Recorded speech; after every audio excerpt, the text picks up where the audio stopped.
pode levar a pessoa à morte sem saber. E quantas pessoas morreram de vítima? Sem Morreu saber. de quê? Morreu de quê? De vitimização. Mas lá no laudo vai estar de câncer. Uau. Morreu de quê? De vitimização. Mas no óbito, certidão de óbito, está um tumor, um câncer. Uma pergunta que eu fazia pra mim era: o que eu estou fazendo de errado? O que eu estou fazendo que eu não sei, mas que está me levando ao resultado fatalístico da minha vida? Existe algo que eu estou pensando, sentindo, fazendo, verbalizando errado, porque eu estou com um resultado negativo.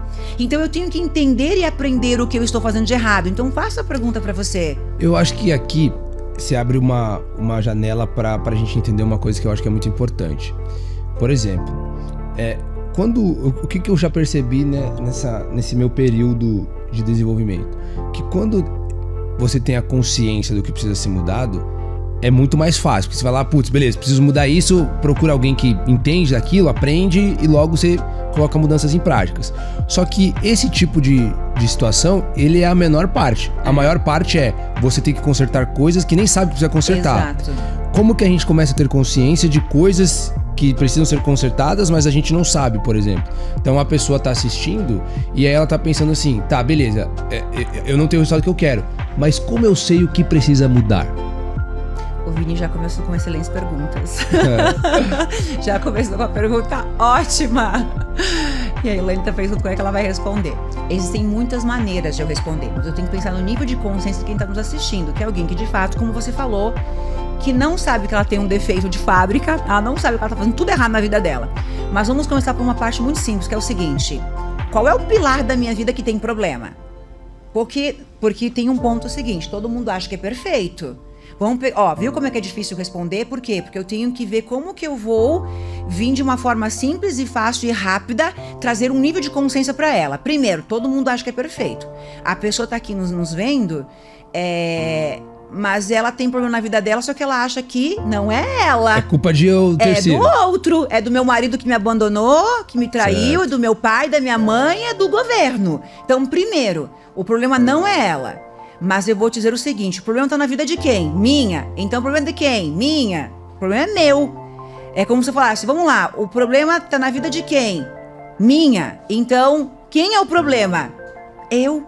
Então, primeiro eu tenho que identificar que não está lá fora. E aí eu vou provar pra ela que está dentro dela. Eu sou autorresponsável. Então, quando eu já tiro a responsabilidade de alguém lá fora, eu já começo a compreender o que eu tenho que curar em mim. Outro ponto: quais são os pilares da minha vida que estão com problema? Vamos lá que eu vou ajudar. Eu tenho problema financeiro? Eu tenho problema com dificuldade, eu tenho dificuldade financeira, ou eu tenho dívidas, ou o dinheiro não chega no final do mês, ou eu sempre tenho um monte de coisa para pagar, eu sempre estou angustiada, preocupada, qualquer conta a mais, e na verdade não faço nada. Eu sequer consigo comprar no mercado. E quando sobra algum dinheiro, chega algum problema ainda, né? Chega alguma coisa, o carro quebra do nada, assim. Porque ela tem uma programação. Quando esse do nada acontece, ela tem uma programação de que dinheiro sempre vai faltar. Então, se existe algo para sobrar no final do mês, o secador de cabelo vai queimar. Porque a programação, o micro-ondas vai queimar, o pneu vai furar. A programação é faltar. É a pessoa que verbaliza: o dinheiro sempre falta, o dinheiro não chega no final do mês, nunca sobra, sempre falta. Então a programação tem que faltar. Então aqui já é uma programação mental, ela já recebeu uma programação mental. Então vamos voltar para o ponto que você me perguntou: como saber, né? Então primeiro identifico, eu tenho algum problema? Como que eu posso saber o que eu tenho que mudar, Elaine? Porque é muito fácil eu soubesse, mas como que eu posso saber o que eu tenho que mudar? Identifico se eu tenho algum problema, algum pilar. Meu relacionamento é incrível, eu tenho problema no meu relacionamento? Tenho problema, então você tem problema aqui. Se você tem problema no relacionamento, existe uma programação, uma frequência no meu comportamento está gerando aquele problema na minha relação. A pessoa, ela vai se defender. Ela vai dizer o seguinte: não, mas o problema é meu marido. Ok, vamos para uma sessão de terapia. O que o teu marido causa em você? Ah, ele me irrita. Ah, ele me incomoda. Amor, o que teu marido tem a ver com isso que eu não entendi? Ele me incomoda, ele me irrita. Vamos lá que eu vou te ajudar. Você se irrita com o teu marido? Você se incomoda com o teu marido? Sim, mestra. Então o problema é teu ou é dele? Certo. Ah, entendi. Entendeu a lógica? Entendi. Se eu me incomodo com o comportamento do outro, o outro está me incomodando, mas ele não tem o poder. Eu me incomodo, eu me irrito. Ah, o trânsito me estressa. Você se estressa com o trânsito, porque o trânsito é o trânsito. O trânsito é o trânsito, não interessa. Se tiver parado, se tiver um acidente, se tiver... Por que você se estressa? Você se estressa, o problema está em você, não o trânsito. O trânsito não deixa de ser o trânsito. Ele é o trânsito. Por que alguém está lá, e o outro está no ápice do estresse, da ansiedade? Então é com você, não é com o trânsito. Então aqui a gente começa a mostrar para a pessoa que eu tenho o controle sobre a realidade. Eu não tenho controle sobre uma pandemia, mas sobre como me comporto diante dela está no meu controle. Então eu começo a compreender aquilo que realmente eu preciso mudar. Vamos lá, eu tenho problema com dinheiro. Olha que interessante, se eu tenho problema com dinheiro, eu tenho dívidas, eu tenho falta, eu tenho escassez. Nós temos uma tríade emocional que gera a escassez: vitimização, julgamento e reclamação. Quando você tem isso na sua vida... Teoricamente, qualquer ser humano vivo tem problema com dinheiro. Certo. Todo. Vamos lá. Em algum grau e uma proporção. Olha o impacto. A pessoa que está nos assistindo, ela vai falar o seguinte, nos ouvindo, nos assistindo, ela fala o seguinte: eu tenho dívidas, mas eu não sou reclamona. É sim. Eu tenho dívidas, mas eu não sou vítima. É sim. Não há como não ser. 1 mais 1 é 2 e acabou. Não há como não ser. É ponto final. Isso é matemática do universo. Ela, na verdade, não admite. Basta 24 horas se policiando para entender: caramba, eu tenho esse diagnóstico, metaforicamente falando, e eu não sabia. É lógico que ela não sabe. Ninguém admite que é. Ninguém vai admitir que é. Eu também. E por que eu sei disso? Eu também já estive nesse lugar. E você também achava que não era? Imagina, se você viesse me falar que eu era vítima... Meu Deus do céu, da onde? Eu nunca mais olharei na tua cara na vida. Da onde que eu sou vítima? Eu venho aqui, senta aqui que eu vou te contar o que fizeram comigo. Eu era, imagina, eu sou a coitadinha. Existe um vilão que fez isso comigo. E a pessoa que está nos ouvindo também tem o seu vilão. A quem eu vou culpar pela situação que eu estou vivendo? Esse é o lugar onde a sociedade se encontra. Quem eu culpo pela situação que eu estou? Então, quem são as pessoas? Quem é a pessoa que tem o sucesso, como você contou lá fora? Quem é a pessoa que enfrentou a dor e conquistou o seu sucesso, que transformou lá o ferro em diamantes Swarovski? É a pessoa que, de fato, primeiro, assumiu a sua autorresponsabilidade. Eu pego o troféu da minha vida de volta. Eu deixo de dar ao outro poder sobre a minha vida, porque é a minha vida. Enquanto ela dá o poder para o outro, ela não tem a vida dela. E claro que vai viver na miséria, porque ela deu o poder para o outro. Para quem? Para o marido, para a mãe, para o pai, para o chefe, para o sócio. Não interessa o que aconteceu. Eu entreguei o troféu da minha vida para o outro. E aí eu me perdi. Me perdi na escassez, na falta, na culpa, no ódio, na vingança, no ressentimento. Mas voltando para fechar a tua pergunta, qual é o ponto aqui? Todas as pessoas que têm problema com dinheiro, elas vibram na vítima. Cientificamente, por quê? Se eu sou vítima, eu sou quem? Se eu estou vibrando na vítima, eu sou? Automaticamente, se eu sou vítima, eu culpo você. Se eu culpo você, está faltando na minha vida. Então eu vibro falta. Eu já estou na falta, eu já estou na escassez, né? Eu reclamo o dia todo. Se eu estou... Olha como é fácil de provar para todo mundo que sim, ela está dentro dessas emoções e são essas emoções que geraram o resultado financeiro da vida dela. Automaticamente, Elaine, como é que eu saio disso? Vibra automaticamente no contrário do que eu te falei. Mas vamos só colocar. Vamos imaginar que você passa o dia inteiro reclamando.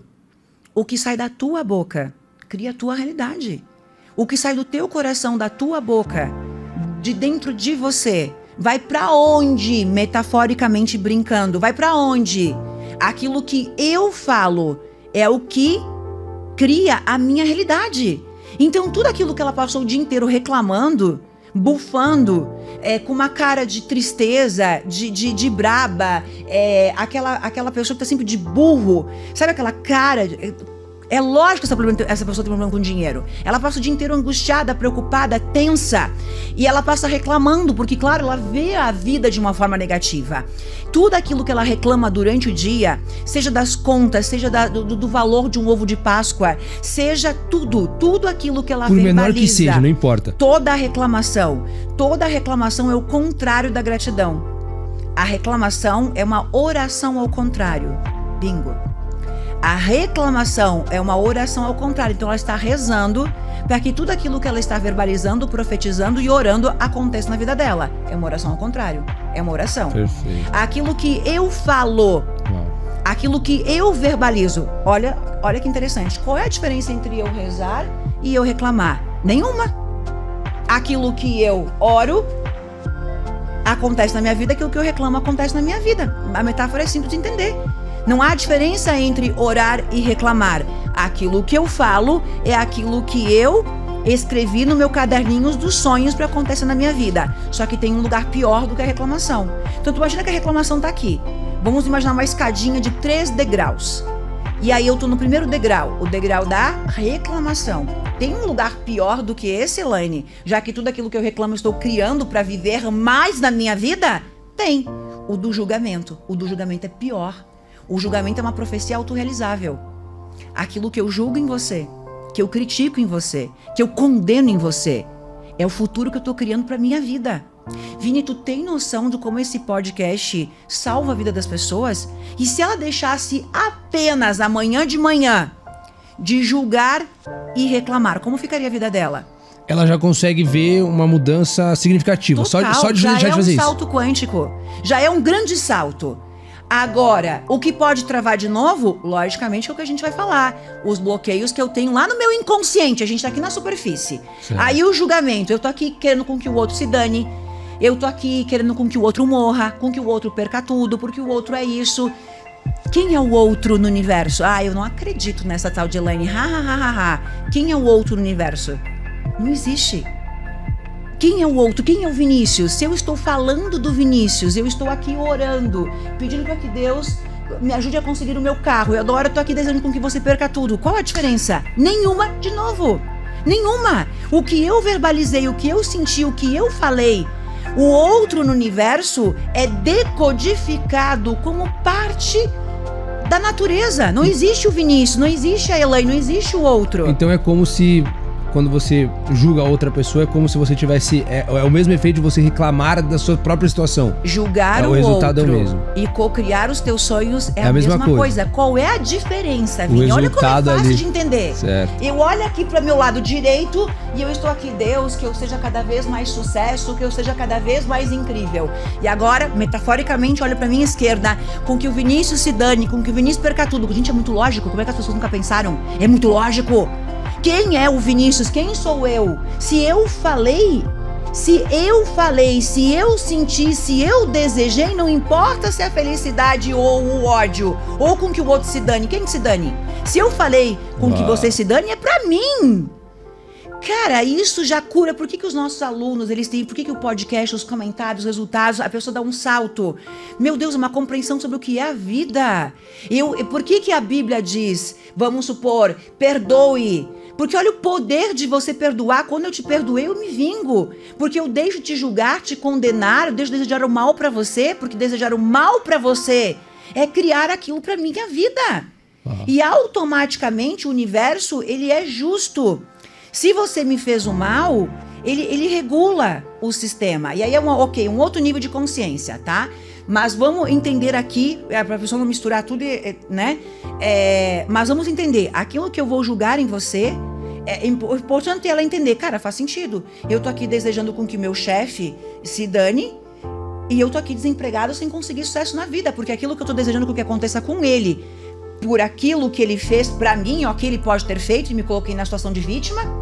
Olha que interessante. E ao me colocar na situação de vítima, entreguei o troféu da minha vida pra ele e perdi toda aqui a vida dos meus sonhos. Então, beleza, tô começando a entender. Então, aquilo que eu julgo no outro é a minha cartinha de sonhos pra acontecer na minha vida. Percebeu claramente como não há diferença entre o que eu... E agora, olha que interessante. Eu não conseguia vir aqui, eu não conseguia. Quantas vezes tu tá 1 ano me convidando pra vir. Mas olha como é o efeito contrário. Quanto mais eu quero ajudar o Vini, quanto mais eu ajudo o Vini, quanto mais eu servir, porque eu gosto de você, porque eu quero te ajudar, porque eu quero com que você tenha mais sucesso, eu quero com que você tenha mais dinheiro, eu quero com que você tenha mais riqueza. O que está acontecendo na minha vida, Vini? A mesma coisa. A mesma coisa. Faz Olha sentido. que lindo. Vir aqui fazer o podcast, vir aqui fazer você brilhar mais, com que o podcast atinja o mundo. E eu, genuinamente, eu sinto isso dentro de mim. O que está acontecendo nos meus negócios, na minha vida. Bom. Olha que incrível. Nossa, me arrepio. Olha como é lindo. Olha por que nós, na massa em que nós estamos, um ajuda o outro. Não precisa nem pagar meu avião, nem sequer eu pago o meu Uber para vir até aqui. Olha como é o nível de consciência, porque não tem. Tu entendeu como é incrível quando genuinamente o meu coração é te ajudar a brilhar mais, a conquistar mais? Cara, é a mesma coisa que Deus, que eu brilhe mais, que eu conquiste mais. Qual é a diferença de eu me ajoelhar no chão nessa manhã e pedir Deus e eu servir você? Certo. É como se esse modo de agir fosse a maneira prática de orar. Exato. Se fosse uma oração prática. Do jeito certo, o que Jesus tentou entender e que as pessoas não entenderam. Antes de eu falar o terceiro degrau, só para ela completar o nível de consciência, porque eu também me perco, eu já quero fazer um adendo aqui. Sobre o que a gente falou sobre Jesus. Olha a diferença da pessoa, e isso é nível de consciência. Tem gente que tá aqui que não tá entendendo, ela tá me atacando nesse momento. Parece que a vida é fácil. É nível de consciência, ela nem sabe onde é que eu estava, onde eu cheguei. Mas olha só que interessante, vamos lá. Como que ela tá orando? Por que a vida dela é fatalística? Porque ela vai dizer o seguinte: não, mas eu estou orando e a vida dela tá ruim. E a Elaine tá aqui montando um cenário maravilhoso. Eu sei como é que ela está orando. Cientificamente eu consigo provar pra ela como é que ela ora. No desespero. Desespero cria o quê? Mais desespero. Bingo. A pessoa está lá suplicando, desesperada. Isso é orar? Isso é orar? Orar do jeito certo é o que nós estamos falando, que requer automaticamente da compreensão dela níveis de consciência. Eu vou lá orar na fé, na esperança, na certeza de que eu vou conseguir aquilo que eu quero, na leveza, na confiança de que Jesus me atendeu, ou no desespero do controle de que Jesus, eu quero isso, ainda vou te dizer como. Ainda te mostro como, porque devido ao desespero e à resistência que ela tem. Esse é o cenário que essa pessoa que tem dívidas e financeiramente não consegue realmente prosperar, ela age, né? E só pra gente completar o terceiro degrau, nós falamos sobre a reclamação e julgamento. A pessoa que passa o dia inteiro reclamando, reclamação, oração ao contrário, é o contrário da gratidão, seria a ingratidão. Certo. Então ela se coloca diariamente na ingratidão. Ingratidão é o contrário da gratidão. Já é falta, né? Pelo que você já é falta, já é só escassez. Reclamação é escassez, logicamente que você vai ter dívidas, tá? O julgamento. Então automaticamente eu criei na minha vida aquilo que eu desejo na vida do outro. Você falou, julgamento é uma profecia realizável. Autorrealizável. O que significa? Aquilo que eu desejei com que aconteça com você, que você perca tudo. Na verdade, eu profetizei na minha vida para perder tudo. Olha que forte, né? Perfeito. E o terceiro degrau, então, para ela entender qual é a tríade da pobreza. Que é o mais forte de todos? É o mais forte de todos. É a vítima. Bom. Porque a vítima, quem ela é? A vítima, ela está num lugar onde existe um vilão. E olha, né? Pega um café quente aqui, ó. Senão... E olha que doido, né? A vítima é reclamona, a vítima é julgadora, a vítima é raiva, a vítima é ódio, a vítima é falta, ela é injustiçada, ela é ferida, ela é magoada, ela carrega culpa, ela carrega vingança. Por quê? Ela carrega vingança porque existe um vilão que me fez o mal e eu estou aqui no lugar de vítima. Esperando a minha hora de me vingar, né? E a vítima, ó, vê se a minha análise faz sentido. Apesar de ser a mais poderosa, mais forte, ela também é a mais ardilosa, digamos assim, é a mais silenciosa. Porque é muito natural você se vitimizar se você não tivesse a consciência e nem perceber, né? Tipo assim, sei lá, ela não percebe porque furou o pneu do carro, se atrasou pra reunião e falou assim, putz, cara, que o pneu do meu carro furou e eu não consegui chegar. Mesmo você sem perceber, já se coloca numa posição do tipo assim, pô, tem a pena de mim, né? É muito fácil, assim, se tornar uma vítima sem você perceber, assim, né? A vítima, ela tem níveis, né? A pessoa que tá na escassez, ela tá naquele lugar onde ela não vive mais. ela não vive mais. Ela é a pessoa triste, rancorosa, magoada, ferida. Ela culpa alguém com honra e com mérito, a ponto de inconscientemente ela deseja ficar cada vez pior. Olha que forte. Porque, olha, isso é inconsciente, ela não tem consciência. Por isso que é legal ela ouvir isso. As pessoas, cara, eu tô agindo assim. Meu Deus, faz sentido. Eu não sabia que eu fazia isso. E ela acabou de me dizer que isso é inconsciente. Eu ajo dessa forma. Por que ela age inconscientemente desse jeito? Porque ela quer punir quem magoou ela. Quer ver um cenário? Uau. Imagine que você é pai do meu filho. Você me traiu, nos separamos. Você acha que eu vou te mostrar que eu estou forte? Que eu sou uma grande mulher e aquilo que você perdeu? Não. Você vai me ver sempre chorando, destruída. E eu vou fazer o show da vítima. E cuidado, para não chegar aqui amanhã para ver teu filho e eu estiver num hospital. Talvez até baixar numa UTI. Eu quero com que você sinta a dor daquilo que você fez. E que eu me sinta culpado com que por você isso sinta tá culpado, bingo, porque eu sou vítima. Quanto pior eu estiver a ponto de não ter comida pro nosso filho, a ponto de não ter comida, a ponto de passar necessidade, você tem que sentir o que você fez. Isso é inconsciente. Ela quer sair desse lugar, ela quer dar a volta, mas inconscientemente ela quer te punir. Inconscientemente ela quer com que você sinta e com que você veja aquilo que você fez com o outro. E assim ela age com a mãe, com o pai, ela age com as pessoas ao redor. Ela precisa com que os filhos sintam pena dela. Pensa uma vítima, uma mãe vítima fazendo isso com os filhos? E quantas existem? Olha que importante, porque conforme o grau da vítima, ela confunde amor com pena. Olha que forte.